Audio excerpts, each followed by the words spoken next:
Hello friends, welcome back to my channel. ఈ వీడియోలో మీకు 2001లో రిలీజ్ అయిన ది డెవిల్స్ బ్యాక్ బోన్ అనే స్పానిష్ హారర్ మూవీని ఎక్స్ప్లెయిన్ చేయబోతున్నాను. ఈ వీడియో చాలా థ్రిల్లింగ్గా ఉంటుంది. సో వీడియోని ఎక్కడ కూడా స్కిప్ చేయకుండా ఎండ్ వరకు చూడండి.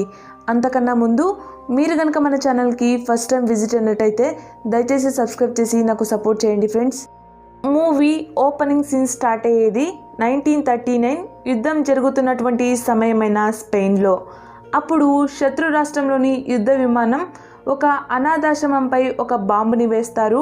అలా ఆ అనాథాశ్రమం ఎదురుగా పడిన ఆ బాంబ్ బ్లాస్ట్ అవ్వకుండా అక్కడే భూమి లోపల ఇరుక్కొని పోతుంది. అదే సమయంలో ఆ ఆర్ఫనైజ్లోని శాండీ అనే అబ్బాయిని ఎవరో చంపడానికి ప్రయత్నిస్తుండేది కనిపిస్తుంది. అతని దగ్గరే జేమీ అనే అబ్బాయి కూడా ఉండేది చూసిన మనకు ఈ జేమీనే ఇలా చేసుండొచ్చు అని అనుకుంటున్నప్పుడు కొన ప్రాణాలతో ఉన్న శాండీని ఎవరో రోప్తో కట్టి అక్కడే ఉన్న చిన్న స్విమ్మింగ్ పూల్లోకి పడేస్తారు.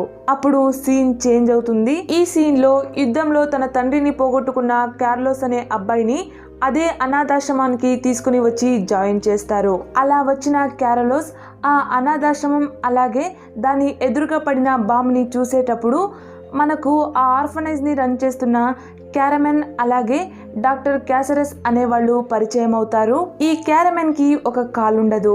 ఈమె ఒక చెట్టు కట్టె సహాయంతో నడుస్తూ ఉంటుంది.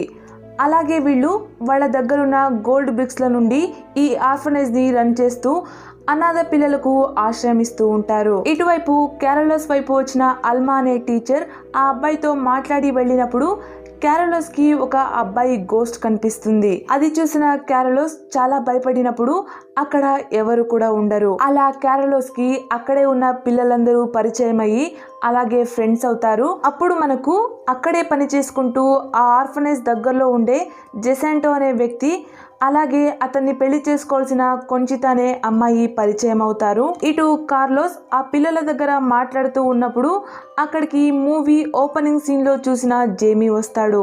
వచ్చిన అతను కార్లోస్ తో గొడవ పడి అతన్ని కొడతాడు. ఇటు క్యారమెన్ కార్లోస్ పడుకోవడానికి 12వ నెంబర్ బెడ్ ని చూపిస్తారు. ఆ బెడ్ ఎవరిదంటే మూవీ ఓపెనింగ్ సీన్ లో చనిపోయిన శాండీ బెడ్ అయి ఉంటుంది. శాండీ చనిపోయిన విషయం జేమీకి తప్ప వేరే ఎవరికి కూడా తెలిసి ఉండదు. అందరూ శాండీ అనాథాశ్రమాన్ని వదిలేసి పారిపోయాడని అనుకుని ఉంటారు. అలా కార్లోస్ ఆ బెడ్ పై పడుకోవడానికి ప్రయత్నించినా కూడా అతనికి నిద్ర పట్టదు. అలా ఉన్నప్పుడు కార్లోస్ కి అతని పక్కనే ఎవరో నించుని ఉన్న ఒక నీడ కనిపిస్తుంది. దాంతో భయపడిన కార్లోస్ ఎవరిని చూస్తే అక్కడ ఎవరు కూడా ఉండరు. అదే సమయానికి ఎవరో అక్కడున్న తాగే నీళ్ళ జగ్ని కిందకు పడేస్తారు. ఏమని కార్లోస్ వెళ్ళి చూసినప్పుడు అతనికి ఎవరూ లేకుండా ఫుట్ ప్రింట్స్ క్రియేట్ అవుతున్నది కనిపిస్తుంది. ఇటు పిల్లలందరూ లేచి కార్లోస్ వైపు వస్తారు. ఎందుకు నీళ్ళ జగ్ని కిందకు పడేసావని క్వశ్చన్ చేస్తారు. అప్పుడు కార్లోస్ ఆ పని చేసింది నేను కాదు అన్నప్పుడు ఆ పిల్లలు ఏమనుకుంటారంటే ఇక్కడున్న ఆ గోస్టే ఇలా చేసింది అని అనుకుంటారు. ఎందుకంటే ఆ పిల్లలకి కూడా ఆ గోస్ట్ అనుభవం జరిగుండటం వల్ల ఈ ఆర్ఫనైజ్ లో గోస్ట్ ఉందని వాళ్ళు కూడా నమ్మి ఉంటారు. అందువల్ల జేమీ కార్లోస్ తో ఒక ఛాలెంజ్ చేస్తాడు. అదేంటంటే నేను అలాగే నువ్వు ఈ చీకట్లో కిచెన్ కి వెళ్దాం. ఎవరైతే భయపడకుండా నీళ్లను త్వరగా తీసుకుని వస్తారో వాళ్లే గెలిచినట్లు అని చెప్తాడు. అందుకు కార్లోస్ కూడా ధైర్యంతో ఒప్పుకుంటాడు. అలా వాళ్ళిద్దరూ ఆ చీకటిలో కిచెన్ కి వెళ్తారు. ఫస్ట్ జేమీ నీళ్లను తెచ్చి బయట కూర్చుని ఉంటే తర్వాత కార్లోస్ నీళ్లను తీసుకుని రావడానికి లోపలికి వెళ్తాడు. అలా అతను వెళ్ళినప్పుడు కార్లోస్ కి అక్కడ ఎవరో ఉన్నారనే అనుమానం స్టార్ట్ అవుతుంది. అలాగే అతని అనుమానం స్ట్రాంగ్ అయ్యి కిచెన్ దారిలోనే ఉన్న ఒక బేస్మెంట్ ఉన్న ప్లేస్ కి వెళ్తాడు. వెళ్ళిన అతనికి ఒక చిన్న స్విమ్మింగ్ పూల్ కనిపిస్తుంది. అలా దాన్ని చూస్తున్నప్పుడు వెనక నుండి శాండీ గోస్ట్ వస్తుంది. అది చూసిన భయపడిన కార్లోస్ అక్కడి నుండి పరిగెత్తుకుంటూ వెళ్ళి నీళ్ల జగ్ని తీసుకుని కిచెన్ నుండి లేట్ గా బయటికి వస్తాడు. అలా కార్లోస్ ఆ ఛాలెంజ్ లో ఓడిపోవటం వల్ల అతని నీళ్ల జగ్ని జేమీ ఫ్రెండ్స్ రాళ్లతో కొడతారు. ఆ శబ్దానికి అక్కడికి జెసెంటో వచ్చి కార్లోస్ ని పట్టుకుంటాడు. ఇంకా నెక్స్ట్ డే క్యాసరస్ అతన్ని ప్రశ్నిస్తాడు. రాత్రి టైంలో బయటికి రాకూడదు అని రూల్స్ ఉన్నా కూడా ఎందుకు వచ్చావు? నీతో పాటు ఇంకా ఎవరెవరు ఉన్నారని అడుగుతాడు. అప్పుడు కార్లోస్ ఎవరూ లేదు, నేనొక్కడినే ఉన్నాడు అని చెప్పేసి ఆ తప్పుని తనపైనే వేసుకుంటాడు. ఆ తర్వాత కార్లోస్ ఆ పూల్ వైపు వెళ్లి ఆత్మతో మాట్లాడడానికి ప్రయత్నిస్తాడు. అదే సమయానికి అక్కడికి జేమీ వచ్చి కారణం లేకుండానే క్యారలోస్ తో గొడవపడి తనతో ఉన్న కత్తితో అటాక్ చేయడానికి వెళ్ళినప్పుడు క్యారలోస్ తన సేఫ్టీ కోసం జేమీకి రాళ్లతో కొడతాడు. ఆ దెబ్బతిన్న జేమీ పూల్లోకి పడినప్పుడు ఆ పిల్లలందరూ జేమీకి ఈత రాదని అరుస్తారు. అప్పుడు పూల్లోకి దిగిన క్యారలోస్ అతన్ని సేవ్ చేస్తాడు. ఈ సమయంలో మనకు నీళ్లలో ఉన్న శాండీ గోస్ట్ కనిపిస్తుంది. అదే సమయానికి అక్కడికి జెసెంటో వస్తాడు.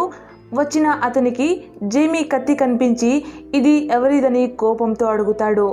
అప్పుడు క్యారలోస్ ఇది నాది అని అబద్ధం చెప్పినప్పుడు జెసెంటో అదే కత్తితో కార్లోస్ ముఖానికి ఒక చిన్న ఘాటు వేస్తాడు. ఇది నేనిస్తున్న వార్నింగ్ అని చెప్పేసి వాళ్ళను అక్కడి నుండి పంపిస్తాడు. ఇటు డాక్టర్ క్యాసరస్ ఆ గాయానికి స్టిచ్ చేస్తున్నప్పుడు కార్లోస్ తో ఇలా చెప్తాడు, మన ఆర్ఫనైజ్ కి డబ్బులు ఎలా వస్తాయో నీకు తెలుసా?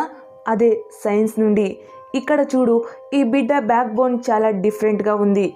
ఇలాంటి బ్యాక్ బోన్ ని డెవిల్స్ బ్యాక్ బోన్ అని కూడా పిలవడం జరుగుతుంది. దీన్ని ఈ విధంగా లింబో వాటర్ లో వేస్తే ఇది ఒక విధమైన ఓల్డ్ రమ్ గా తయారవుతుంది. దీని నుండి బ్లైండ్నెస్ అలాగే కిడ్నీ డిసీజ్లన్నీ దూరం అవుతుంది అనేది ఒక విధమైన నమ్మకం. ఈ రమ్ కోసం మన ఆర్ఫనైజ్ చుట్టూ ఉన్న గ్రామాలలో చాలా డిమాండ్ ఉంది. మేము దీన్ని అమ్మేసి డబ్బులను పొంది ఆర్ఫనైజ్ ని రన్ చేస్తున్నాము అని చెప్తాడు. రాత్రి సమయంలో జేమీతో పాటు ఉన్న పిల్లలందరూ క్యారలోస్ తో సారీ అడుగుతారు. అలాగే అందరూ కూడా క్యారలోస్ కి మంచి ఫ్రెండ్స్ అవుతారు. ఇటు జెసెంటో ఎవరికీ తెలియకున్నట్లుగా కిచెన్ లో ఉన్న ఒక లాకర్ వైపు వెళ్తాడు. తర్వాత ఒక కీ నుండి దాన్ని తీయడానికి చాలా ప్రయత్నిస్తాడు. కానీ ఎంత ప్రయత్నించినా కూడా ఆ లాకర్ ఓపెన్ చేయడానికి అవ్వదు. ఈ జెసెంటోకి క్యారమెన్ దగ్గర గోల్డ్ బ్రిక్స్ ఉన్న విషయం తెలిసిపోయి ఉంటుంది. దాన్ని తన స్వాధీనం చేసుకోవాలని ఇతను క్యారమెన్ తో ఉన్న కీలను దొంగలించి ఈ లాకర్ ని తీయడానికి చాలా ప్రయత్నిస్తూ ఉంటాడు. అయితే అతను దొంగలించిన ఏ కీల నుండి కూడా ఆ లాకర్ ఓపెన్ అయ్యేది కాదు. తర్వాత ఆ కీలను అవి ఎక్కడి నుండి తీసాడో అక్కడే పెట్టేసేవాడు. తర్వాత ఇంకొక కీని దొంగలించి ఆ లాకర్ ని ఓపెన్ చేసే పని చేస్తూ ఉంటాడు. ఇటు పిల్లలందరూ క్యారమెన్ చెప్పే పాఠాన్ని వింటున్నప్పుడు జేమీ మాత్రం బుక్ లో డ్రాయింగ్ గీస్తూ ఉంటాడు. అతని డ్రాయింగ్ చూసిన క్యారలోస్ కి చాలా సంతోషంగా అనిపిస్తుంది. రాత్రి సమయంలో జేమీ నిద్రపోతున్నప్పుడు అతని డ్రాయింగ్ బుక్ ని తీసుకున్న క్యారలోస్ అతని డ్రాయింగ్ ని చూడటానికి స్టార్ట్ చేస్తాడు. అలా చూస్తున్నప్పుడు అతనికి జేమీ గీసిన చనిపోతున్న శాండీ డ్రాయింగ్ కనిపిస్తుంది.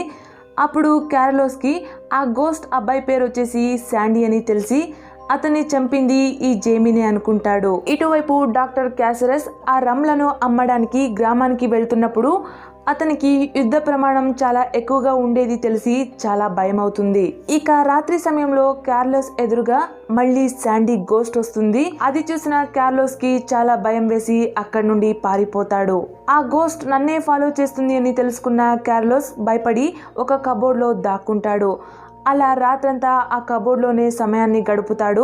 ఇటు ఆర్ఫనైజ్ కి వచ్చిన క్యాసరస్ క్యారమెన్ ని మీట్ అయ్యి యుద్ధం గురించి మాట్లాడి మనం ఇక్కడే ఉంటే చాలా డేంజర్, మనం ఇప్పుడే పిల్లల్ని తీసుకుని ఇక్కడ నుండి వెళ్ళాలి అని చెప్తాడు. అందుకు సరే అన్న క్యారమెన్ ఆర్ఫనైజ్ డాక్యుమెంట్స్ అలాగే ఫైళ్లను తీసుకోవాలని ఒక లాకర్ ని ఒక కీ నుండి ఓపెన్ చేస్తుంది. చేసినప్పుడు అక్కడికి వచ్చిన జెసెంటో దాంట్లో ఉన్న గోల్డ్ బ్రిక్స్ లను చూసి కత్తిని చూపించి ఆమెతో గోల్డ్ ఇవ్వమని బెదిరిస్తాడు.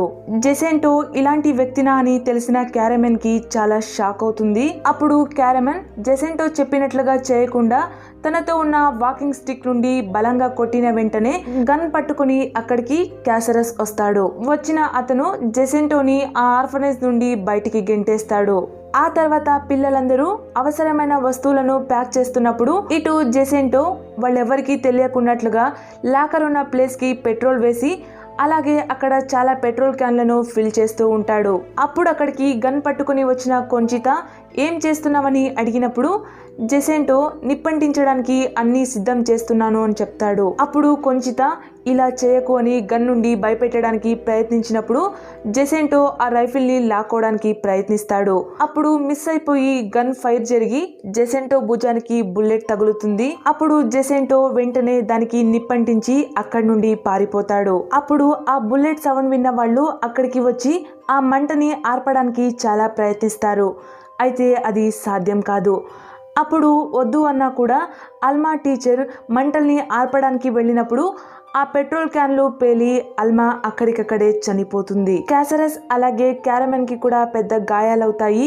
కొంతమంది పిల్లలు కూడా ప్రాణాలు వదిలేస్తారు. ఇటు క్యారమెన్ కి పెద్దగా ఖాళీ గాయమైండటం వల్ల ఆమె కూడా కొద్దిసేపు బ్రతికే ఉండి తర్వాత చనిపోతుంది. అలాగే క్యాసరస్ కి బుల్లెట్ నుండి చెవులు కూడా వినిపించవు. అలా క్యాసరస్ ఆ కష్టంలో కూడా జెసెంటో రాకుండా ఉండటానికి కాపలాగా కూర్చుంటాడు. కొంచిత హెల్ప్ కోసం ఊరి జనాలను తీసుకుని వస్తానని గ్రామం వైపు వెళ్తుంది. ఇటు బతికే ఉన్న పిల్లలకి కూడా బలంగా గాయాలయ్యి వాళ్ళ దేహానికి గాజు ముక్కలు గుచ్చుకుని ఉంటాయి. ఈ సమయంలో జేమీ కార్లోస్ తో శాండీకి ఆ రోజు ఏమైందనే ఫ్లాష్ బ్యాక్ ని ఇలా చెప్తాడు.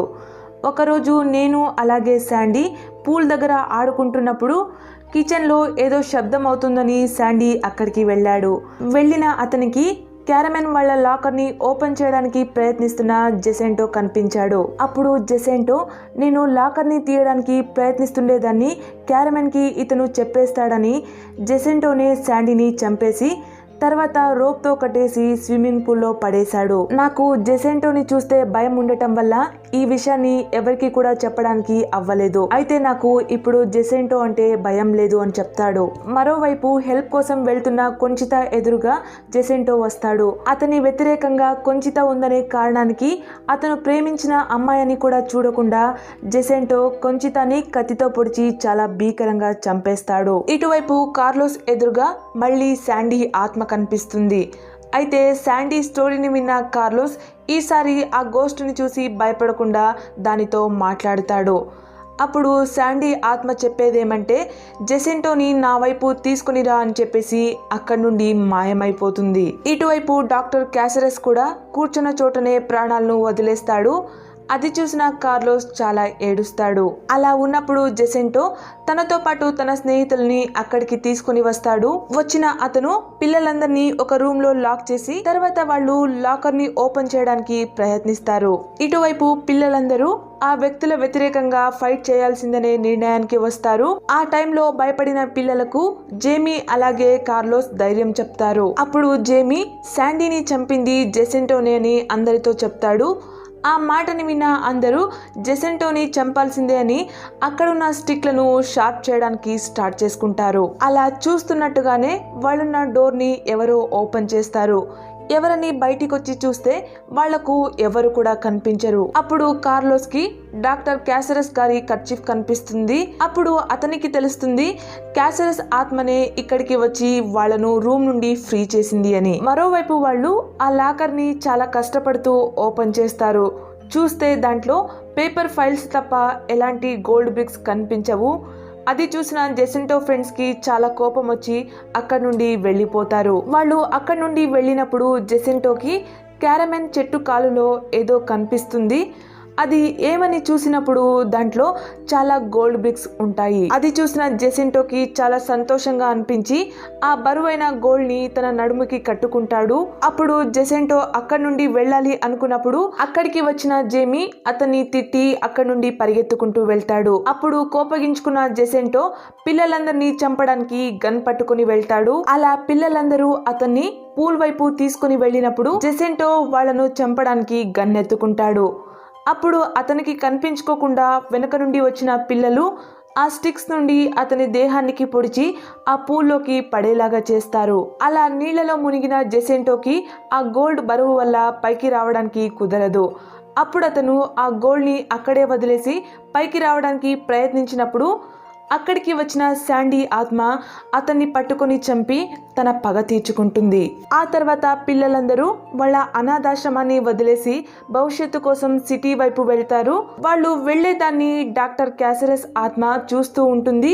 ఇక్కడితో the devil's backbone movie అనేది ఎండ్ అవుతుంది. ఓకే ఫ్రెండ్స్, మీకు కనుక ఈ స్టోరీ నచ్చినట్టయితే లైక్ చేయండి, షేర్ చేయండి, కమెంట్ చేయండి. Thank you.